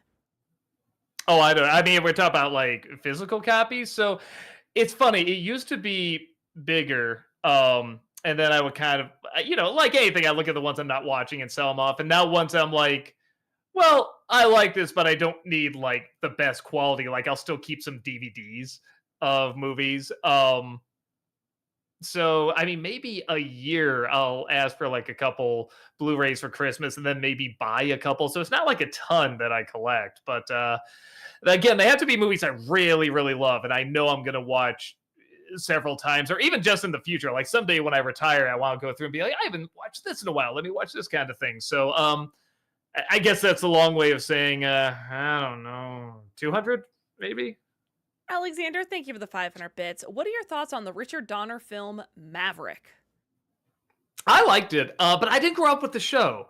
I know my dad and grandfather grew up with it, so they were kind of comparing the differences. But they still liked it. They thought it was pretty good. It's one of those movies. I'm trying to get my wife to see it because again, she hates westerns, but but it's a funny movie. So, and the toughest thing about it is that you have to get past like the first 5-10 minutes, which is really not funny. You have to get to the point where he first starts playing poker. From then on, it's pretty entertaining. But yeah, if you're not a Western fan, you're not a Maverick fan, and you're just like, yeah, is this really for me? Just fast forward until you see him enter a room where he's about to play poker. Then it gets fun. Dave, thank you for the $5 super chat. Favorite Weird Al Yankovic album? album. Man, I don't know if I remember the album. I had several of the CDs. Don't get me wrong, several of the albums, but I'm like, in terms of what's on them, I don't know if I remember that too well. I think the first one I got was probably the Alapalooza one, the Jurassic Park one. So probably that, not just for the nostalgic memories, but there was good stuff. That's the one that had the Bohemian Rhapsody polka on there, which that was my first time hearing that whole song because I knew it from Wayne's World. And then I heard the whole thing, and I'm like, I should probably hear this whole thing because this sounds like a crazy song. Dr. Gold Dry Bowser, thank you for the $5 super chat. Would you like to play all 3 of Gen X's games and 100% them? Also, will Brad use his old chair again, and does he miss being old snob? Those sound like questions for Brad. Yeah, you'd have to ask him. His chair was at the studio for a little while. Did he finally get rid of it or no? I forget. I don't know. He definitely took it, but I can't remember if he tossed it or he actually has it somewhere. It was rank. It was nasty, man. But in Gen X, I don't know if it's a game. Is that what? Jexes. I added Oh, N where there shouldn't be. I don't think I've heard of this. Oh, is Jex the is that the gecko? Let me see. Oh, yeah. Yeah, okay. I saw James's review of it. I remember like growing up seeing ads for it and everything, but I never played it. I don't know, maybe someday. Sunrise, thank you for the $5 super chat. In your commercial episode War of the Commercials, what music track did you use when you were mocking the Oozinator commercial? Thanks. I don't know. I just have a whole library of music that's, either from like the YouTube music library. What's the new one now that is really, really good? Incompetech does really, really good stuff. That's the Kevin it's not, how do you say it? McLeod. That's how you say it. I always want to say McLeod. And I'm like, that's not it. It's McLeod. And then some I purchased from like musicloops.com. But in terms of the titles and stuff, I'm like, I don't know. I just separate them by genre. JL, thank you for the 500 bits. Will you ever give Goosebumps a watch? Lots of good stories. It's not for me. It's don't get me wrong. It's funny. It's fun to watch and make fun of it and everything. If I had a ton of time, maybe, but yeah, like I did grow up. When I was a kid, I'm like, well, this isn't scary, so it's stupid. And then I went back years later. I'm like, all right, this is pretty funny for how silly this is. But yeah, it's not my thing. Jacob, thank you for becoming a member over on YouTube. Appreciate that. Welcome. Thank you. Headshot, thank you for the $5 super chat. It's been a while, but what are your thoughts on Kratos from God of War 2018? Would you want to carry the head of the smartest man alive, Mimir? No. I don't know if I want to carry the head of anyone, whether it's the smartest or bravest or best looking. I mean, any of that. Just, it's a head. I don't want to carry a head. But no, it's clearly a great character. JL, thank you for the 1,000 bits. Did you ever watch the animated Clone Wars series, the micro series? Yeah, I saw both. I saw the hand-drawn one and the CG one, and they're both good for different reasons. The hand-drawn one was not what I was expecting it to be, but I did really enjoy it. But the CG one is like fantastic. Like that's legit a really, really good show. Just get past the first season or two. All right, and we're actually caught up with 15 minutes for non. All right, man! Finally, okay. Let's go. All right, this is nice. Girlfriend on YouTube wants to know, is there going to be a first viewing for Lord of the Rings? Yeah, there's a first viewing for all of them but the Hobbit movies. Rob could not do the Hobbit movies again. Invader Zim over on Twitch asks, how would you rank these personal favorite movies of mine? Once Upon a Time in America, Toy Story 2, Great. Untouchables, Blade Runner, and its sequel, and Close Encounters of the Third Kind. Good. I know a lot of people say great for Close Encounters. I get that. It again, it's just kind of not my thing. But yeah, they're all solid flicks. Tim, thank you for that $20 super chat. No message, just a super chat, but we appreciate that. Okay.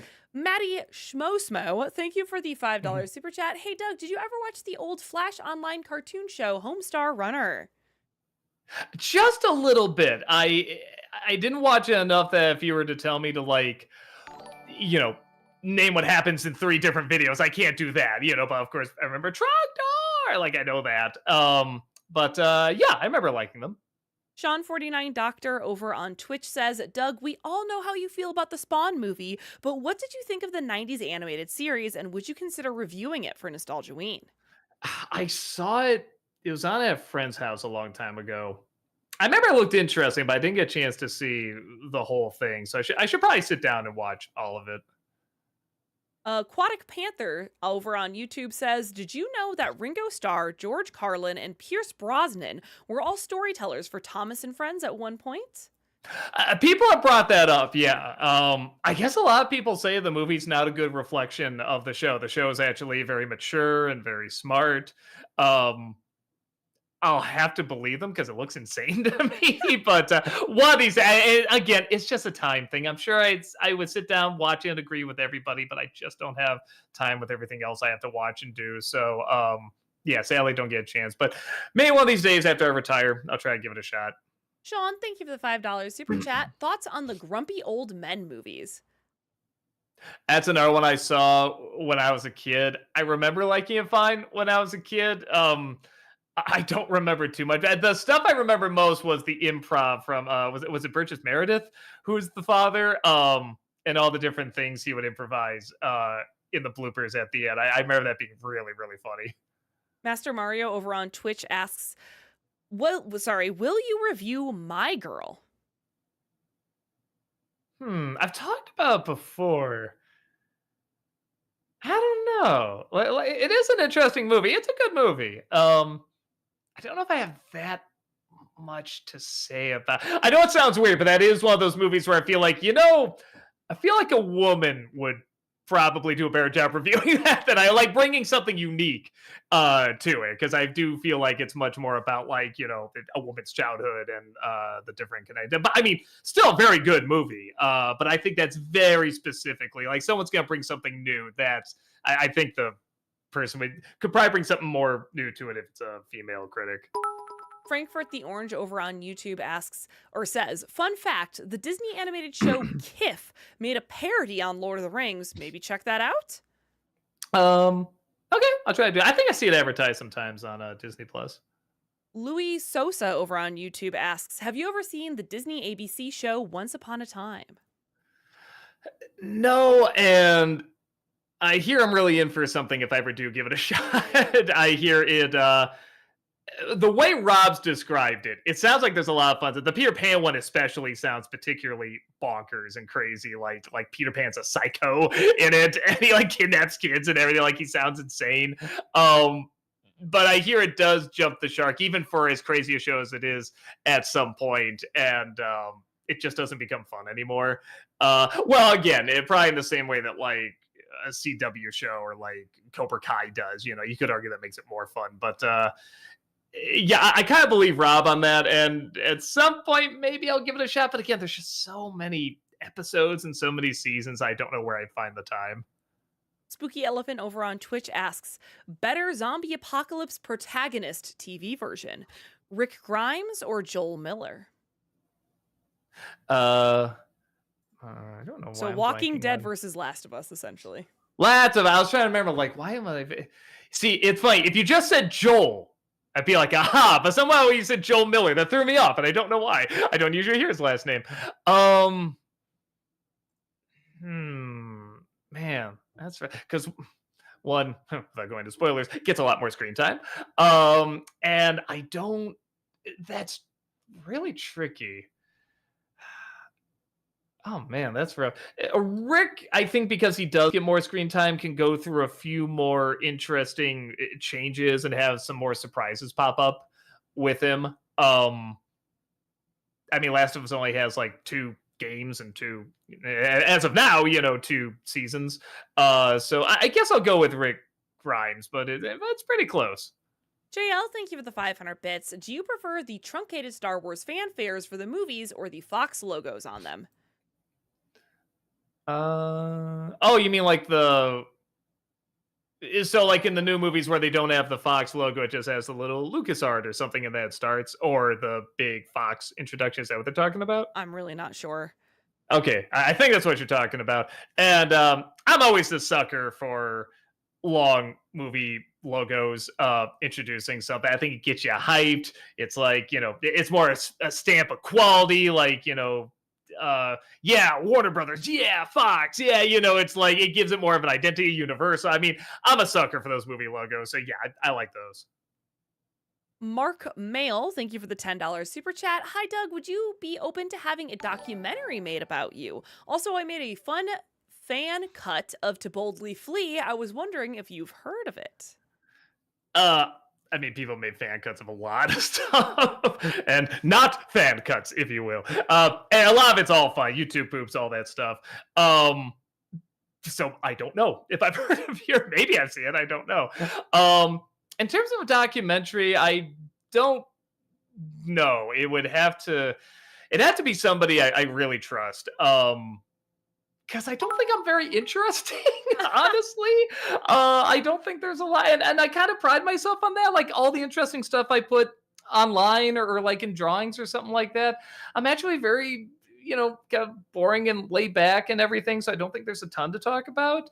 Like I say, you just see me at my computer editing all day and then just saying lines over and over, and like that kind of be it. It is kind of what you see is what you get. So probably not. And so my fear is that someone had to be like, well, we have to spice this up. We have to do the reality show zoom ins and some of the bright flash and the bad editing and stuff. And it's like, I don't know. It had to really be someone I trust and feel I could bring something really interesting to it. Because again, I don't think I'm that interesting. Power Gamer over on Twitch asks, really glad you're doing Lord of the Ring month this year since I finally saw them for the first time this past December. Safe to say they lived up to the hype and I just got them on DVD for my birthday yesterday. Well, happy belated birthday, Power Gamer! Yeah.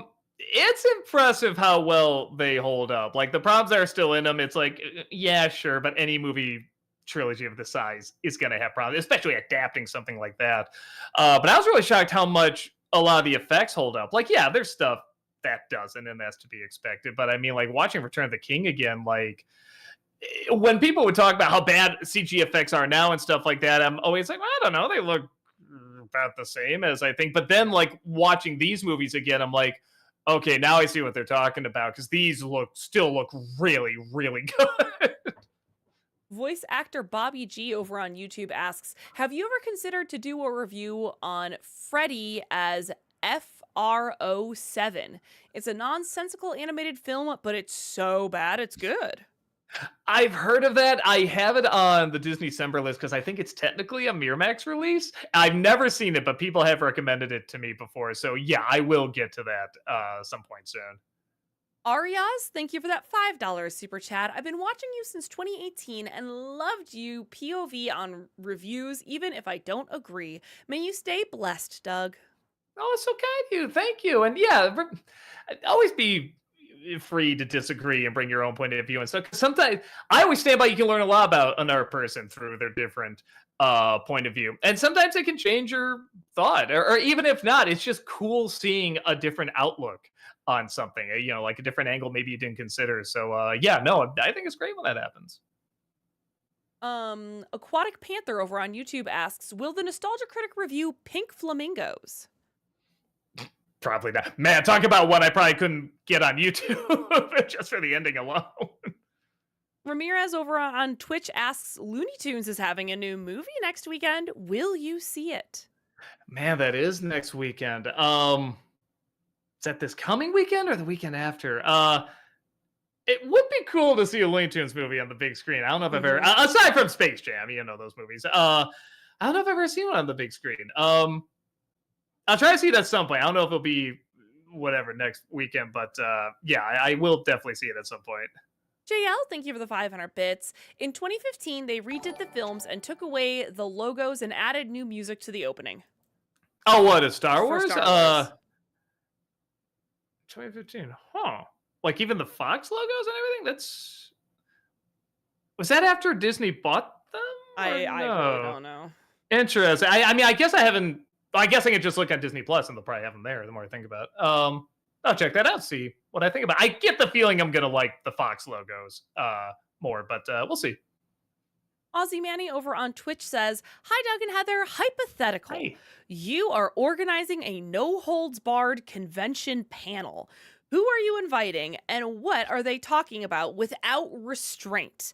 I'm inviting Alex Hirsch to talk mad shit about Disney meddling with Gravity Falls." Oh, I see what you're talking about. Well, okay, let's go a step further. I'm blanking on her name, sadly, but the creator of Owl House. Same thing, just with Owl House. There you go. Love that. Headshot wants to know over on YouTube, who was that finger shooting themselves in the head behind you? Oh, okay. This here. Yeah, the picture. Sorry. Yeah. I should have, Well, I knew what they were, I knew what they were referring to. I'm sorry. I should have well, clarified. at first I thought they're trying to do like a behind you, kind of thing. I don't know. It was an artist who I just really liked her work, and it's just trying to find something that was like the coolest thing I could find. I thought would look the coolest on the wall, and I was just like, yeah, that's pretty cool. I got another one of hers. It's just a little postcard she has, like whatever, promoting her art, but it just looks really cool. And yeah, honestly, there's not much of a story behind it. I just got it because it looked cool. Elite Gamer over on Twitch says, "Hi, Heather and Doug. Hope you're well. So, Doug, have you seen the movie Flow?" No, not yet. It's on my queue. It's another one where I can't get anyone to watch it with me. Oh, I can't believe your wife does not want to watch it. She doesn't like the animation style. That's the same thing everyone else doesn't want to see it, which a part of me gets it. I know it's very like, cheap and made on like a shoestring budget and everything, but it's like it still looks good. I mean, everyone says it's great. So I don't know. I think Rob has some interest in seeing it, so at some point I might watch it with him. Kryptonius, thank you for the $5 super chat. Hey, Doug, with the exception of the anniversary specials, have you considered writing/directing a feature? If you could cast anyone, who? So I've written a few scripts. I have what I call a wonderful problem. The problem is that every idea I come up with, I write, I turn it into a script. Sometimes we even get, we start like early production stuff like that. And then the movie gets made by somebody else who has no connection with me. They haven't seen the script yet, but it's almost beat for beat the same thing. And I know I could do my version. I could put it out there. And maybe people haven't even seen this other movie, but I would know. I would know it's out there. It exists. And movies take a lot of time and they take a lot of dedication. So if I'm going to do it, I'm going to do it with something that does not exist yet. And so that's one of those things where I'm like, well, maybe one of these days I'll think of something. Like I got one or two ideas. It's like, yeah, maybe, but then I'm like, I could see somebody doing that. So every time I think of something, I'm like, nah, somebody might do that at some point. So if I had to adapt something, like just, no holds bar budget, all that stuff, the two that I think would be really cool, I love to do The Mask as a movie, like the comics. Make it gory, make it crazy, make it a hard R. I think that'd be really neat to do. And then I love to do the stage musical Disney Hunchback. I think would be really, really good. And again, you'd have to go die hard into like the hard R territory with it because it follows the book. It's like a mixing of the anime movie and the book, but it does follow a lot of the book. If you know the book, it's a very grim book. I love to do that, but again, I've never directed like a real movie before, like a real budget and stuff like that. So I mean, like I'm definitely not qualified. But in terms of dream projects and stuff like that, that's fun to fantasize about. We got two more last minute like super chat and bit message here, so we'll just go really fast through these here. Gotcha. I see someone else just gave a super chat too. Remember, chat, we are trying to wrap it up here. So, Jace, thank you for $5 super chat. I guess the perfect arcade adaptation video you could do as a crossover with the nerd would be Teenage Mutant Ninja Turtles. That got a pretty good game. Yeah, actually, that might be an idea. Maybe I'll hold off on that. I was thinking about doing that next, but yeah, maybe I'll hold off on that. JL, thank you for the 500 bits. They really should have a history of Star Wars box set with all the different changes with the originals in the set to the public. I agree. Totally agree. Griffin, thank you for the $5 super chat. Favorite Daniel Day-Lewis movie and what's his best performance? That's another one I'd have to look at his performances. Probably a toss-up between Lincoln and There Will Be Blood. Those are both very, very good. And of the two, I like There Will Be Blood more. Okay. All right, great. Eliza, thank you for that subscription. Welcome. Appreciate Thank that you. over on Twitch. All right, everyone, that brings us to the end of stream. Thank you so much for being here. We super, super appreciate it. We do have content over on Twitch 5 days a week, so come on and hang out over there. Malcolm will be live tomorrow on Twitch, and then Friday, Doug will be back on both Twitch and YouTube playing more of Arkham Knight. So come and hang out. We always love seeing y'all. Have a great evening, and we'll see you later. Bye!